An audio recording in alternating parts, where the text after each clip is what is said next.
Hey, what's up, guys? So check this out. So I have a loan officer here that has a client that is doing a VA loan for a veteran. It's a purchase loan.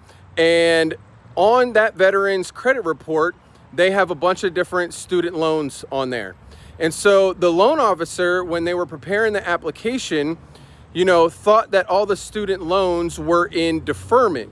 So when a student loan is in deferment on a VA loan, we don't actually have to count a monthly payment against your debt to income ratios if we can prove that the deferment is going to stay in place for at least 12 months after you close. That way, it doesn't hurt your debt to income ratios that much, so you can get pre-approved for more. Well, in this case, when we were trying to prove that, we got the student loan paperwork, and there were a couple of the student loans that were in forbearance.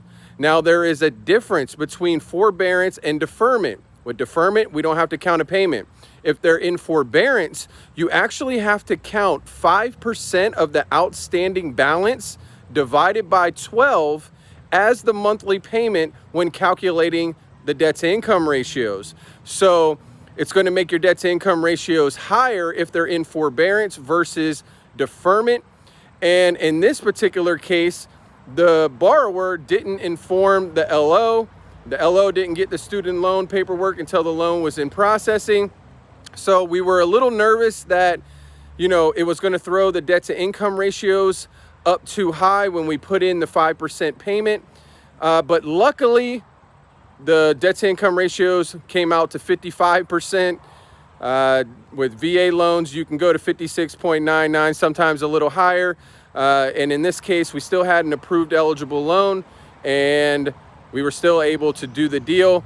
But my loan officer lucked out. It was a learning lesson for him. But luckily, this veteran is still getting in their home. They don't have any clue that this was going on behind the scenes. But I'm just letting you know, if you're a veteran out there and you're applying for a VA home loan and you have student loans, make sure that you are very upfront with your LO and letting them know if your student loans are in forbearance or if they are in deferment, because that will have a big effect on your pre-approval and you getting your loan and getting to closing. So just wanted to let all you veterans know, and I appreciate your service. And if you need help or you want to get pre-approved, then you can give us a call and we'll help you out too. All right, have a good day, guys.